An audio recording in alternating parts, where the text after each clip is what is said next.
C'est l'heure du face-à-face entre Bruno Jeudi de Paris Match et David Revaud-Dallon du Monde. Bonjour messieurs. Bonjour Roselyne. Alors, le feuilleton Big-Malion continue et ce n'est pas le lampiste qui trinque cette fois. C'est Nicolas Sarkozy qui a été mis en examen hier dans l'affaire des comptes de campagne. L'ancien président a passé la journée au pôle financier. Alors bien sûr, il y a la présomption d'innocence, mais cette mise en examen tombe mal pour le patron des Républicains qui tente de se racheter une virginité. Au pire, il y aura procès et patatras. Au mieux, ça n'aboutit pas. Et il revient en victime et en guerrier qui a vaincu tous les obstacles. Alors, est-ce que c'est qui tout double Bruno, quel est votre... Écoutez, moi je pense que ça tombe mal. C'est j'allais dire, une station de plus dans le chemin de croix de Nicolas Sarkozy depuis son retour en 2014. On voit que rien ne se passe comme prévu. Il tient le parti, mais en même temps le défie à la tribune du Conseil national. Il vend des livres, mais en même temps les sondages sont quand même assez mitigés pour lui. Pire, Alain Juppé, qu'il pensait mûr pour la retraite, le devance maintenant largement dans la course à la primaire. Et puis maintenant, voilà cette affaire des comptes de campagne qui tombe plutôt mal pour lui. Il pensait espérer une mise en examen. Il est mis en examen. Alors peut-être qu'il n'aboutira pas à un procès, mais c'est la deuxième mise en examen après l'affaire dite des écoutes qui, elle, pourrait déboucher peut-être sur un procès. On voit bien que la course-poursuite, et on a entendu Maître Thierry Herzog, son avocat, c'est éviter à tout prix que Nicolas Sarkozy mette le pied dans un tribunal. J'allais dire peut-être d'ici la primaire, en tous les cas d'ici la présidentielle. Mais ce côté un peu effectivement guerrier couturé de partout, qui, comme le disait, passe les stations comme le Christ.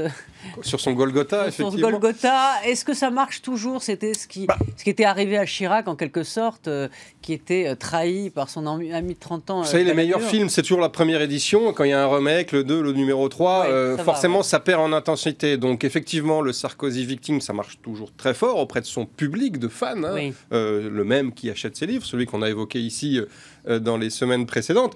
Mais au-delà, ça commence à faire un peu beaucoup. Et effectivement, ce sont deux affaires relativement sérieuses. Autant sur l'affaire Bettencourt, Nicolas Sarkozy avait beau jeu de jouer effectivement le harcèlement judiciaire. Là, ça se complique. Et c'est vrai que le moment est particulièrement mauvais parce que on aurait pu s'attendre, enfin on voyait les amis de Nicolas Sarkozy qui mettaient en scène depuis la sortie de son livre, eh bien un petit frémissement avec effectivement ces plus de 100 000 exemplaires écoulés, avec des sondages qui, certes c'est pas forcément très significatif, mais je crois que c'est chez vous Bruno, où il reprenait 2 points alors que Juppé en perdait. Bon, c'est pas encore le renversement de tendance, mais on pouvait essayer de mettre en scène quelque chose qui ressemblait à un atterrissage enfin réussi. Et patatras, cette mise en examen, contrairement à ce qu'expliquent les proches et l'avocat de Nicolas Sarkozy, je veux dire, ils expliquent qu'on n'est pas rentré, que les juges ne sont pas rentrés dans le détail de la tambouille financière et que tout ce qui est faux, usage de faux, etc., ne peut pas directement être imputé, être reproché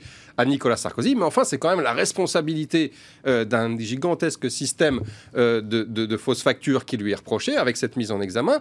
Et c'est donc quand même, je dirais, plus généralement, un rapport à la probité, etc. Et c'est forcément une tâche, une deuxième, puisqu'il y a eu cette affaire des écoutes qui est quand même assez désastreuse, une deuxième en peu de temps, et quand même c'est assez rédhibitoire. L'idée que les juges veulent se cogner Nicolas Sarkozy, alors j'entendais... On le dit depuis longtemps, et d'ailleurs il a lui-même fait ses excuses dans son livre de les avoir traités de petits pois. Vous remarquerez que là d'ailleurs il s'est très bien tenu, il n'y a pas eu la moindre mise en cause. Il y a ses amis quand même qui ont parlé d'acharnement. Acharnement, mais bon. Bon, oui. Ouais.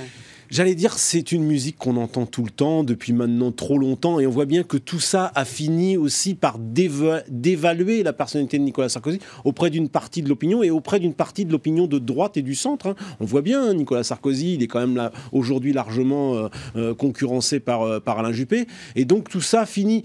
Alors peut-être que c'est pas rédhibitoire, mais tout ça finit par affaiblir encore un peu plus le candidat Sarkozy, puisqu'il est clairement candidat à sa réélection, au point qu'aujourd'hui... Il va aller être jusqu'au bout. Voilà, au point qu'aujourd'hui, on peut se demander s'il sera vraiment candidat jusqu'au bout. Après tout, on n'a pas la liste... Moi, je dis depuis le début qu'on n'a pas la liste exacte des candidats à la primaire, et on ne la connaîtra sans doute qu'au mois de septembre. Donc, faut voir. Jean-François Copé. Il y a Jean-François Copé qui vient de s'aligner avec vraiment un cynisme et des attaques incroyables contre Nicolas Sarkozy. Je suis candidat au fond parce que j'ai pas été mis en examen dans l'affaire Big Malion. Suivez mon regard. Et il était forcément un petit peu au courant du fait qu'il y allait avoir des rebondissements cette semaine. Cette prise de parole le week-end dernier, le soir, dans le journal de 20h, alors que Nicolas Sarkozy est au même moment dans le journal de TF1, on voit qu'il y a une guerre entre les sarkozystes et les copéistes qui va être sanglante. En fait, c'est malheur aux vaincus, quoi. Depuis 2012. Oui, et ce qu'on sent... personne l'écoute. Ce qui est en train de se cristalliser, effectivement, c'est ce que décrivait Bruno, ce qui s'est passé au Conseil national. On a des ténors plus ou moins importants, et même des ténors de second rang, on peut dire, qui se succèdent à la tribune pour fustiger Nicolas Sarkozy, son bilan, son retour, et lui qui est obligé de répondre point par point. Donc c'est un petit peu gênant à la fois pour un chef de parti et puis pour un candidat potentiel qui est censé, de par sa stature d'ex-président, surpasser tous les autres.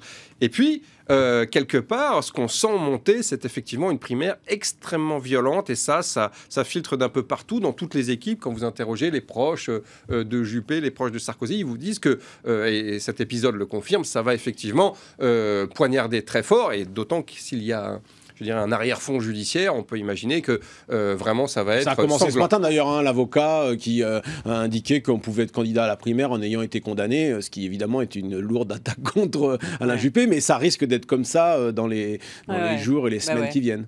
On parle un peu du remaniement. Il y a un de mes confrères des Échos qui avait titré au lendemain de ce remaniement « Merci pour ce remaniement ». Excellent. Excellent. Donc, merci pour ce moment. Le livre de Madame Trierweiler, c'était le récit d'une femme surprise, bafouée, etc.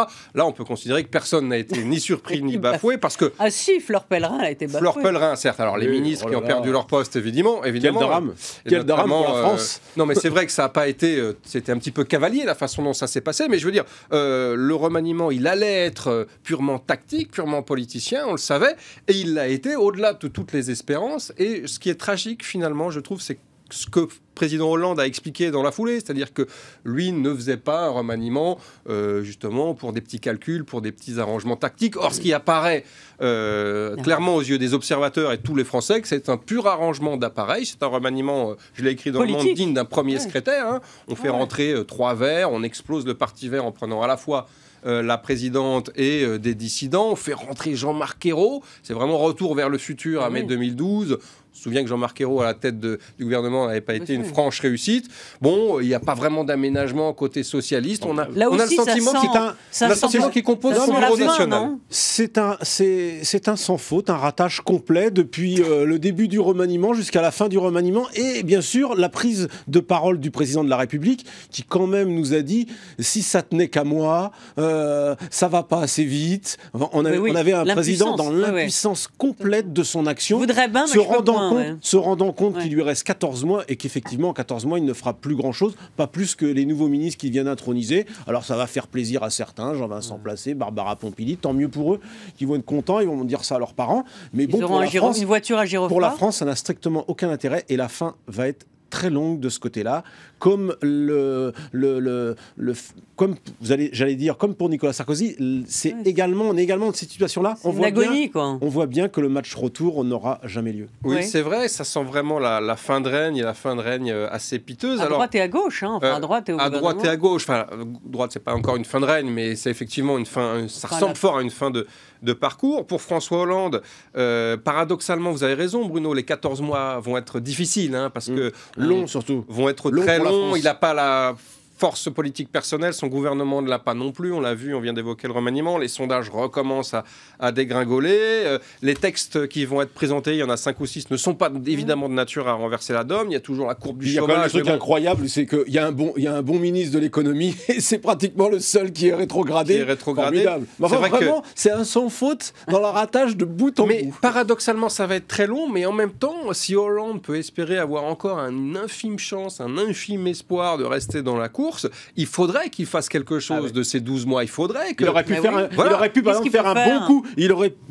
dû aller... Il va pas renverser la table en amont. Mais il aurait dû renverser la table. Il aurait dû dire ce qu'il a dit. Je vais nommer les meilleurs. Il aurait fait un gouvernement avec 10 ministres sans faire de calcul. Un vrai gouvernement de combat, gouvernement de avec des personnalités appréciées des Français. J'y arrive pas avec l'administration. Cette administration, elle m'empêche de gouverner. J'y arrive pas avec le PS, il m'empêche de gouverner. Il serait allé devant l'opinion comme ça. Bon, on aurait dit, peut-être que certains auraient un peu ergoté, mais au moins ça aurait été clair. Il aurait joué son va-tout. Là, il joue rien du tout. Il est conscient qu'il a raté son coup avec ce remaniement. Je m'interroge sur la conscience qu'a le président. Vous savez, c'est quand même quelqu'un qui a des capteurs, qui sent bien le pays, mais comme tous ses prédécesseurs, en fin de mandat, enfermé derrière les murs épais de l'Élysée, avec la certitude qu'on a raison et que tous les autres ont tort. Forcément, on se coupe de l'opinion et ce remaniement en est la preuve. Et Bruno a raison. Il a fait un remaniement, il a joué un remaniement d'appareil au lieu de jouer son va-tout, au lieu de prendre des risques, de jouer le tout pour le tout. Et effectivement, on voit mal de quelle façon il va se sortir dans les 8 mois qui restent. Pendant ce temps-là, Marine Le Pen se tait. Non, ce qui est plus troublant, je trouve, dans cette affaire, c'est le jeu auquel se livre Manuel Valls. On a l'impression vraiment que lui, il est dans son couloir, qu'il n'aide pas vraiment le président. Alors, il est loyal, mais en même temps, on a l'impression qu'il joue sa propre carte. Il a essayé de caser ses amis. Enfin, je trouve que voilà, il y a comme un tandem qui ne fonctionne plus. C'est vrai que Manuel Valls avait été appelé à Matignon pour remplacer Jean-Marc Ayrault après 2 années de couac. Ce qu'on pouvait, ce qu'on pouvait créditer à Manuel Valls, c'est la capacité à avoir fait fonctionner l'ensemble sans trop de bévues, sans trop de boulettes et de bavures. Et là, on a le sentiment qu'effectivement, on revient à la période Ayrault. C'est pas seulement parce que lui-même revient au Quai d'Orsay.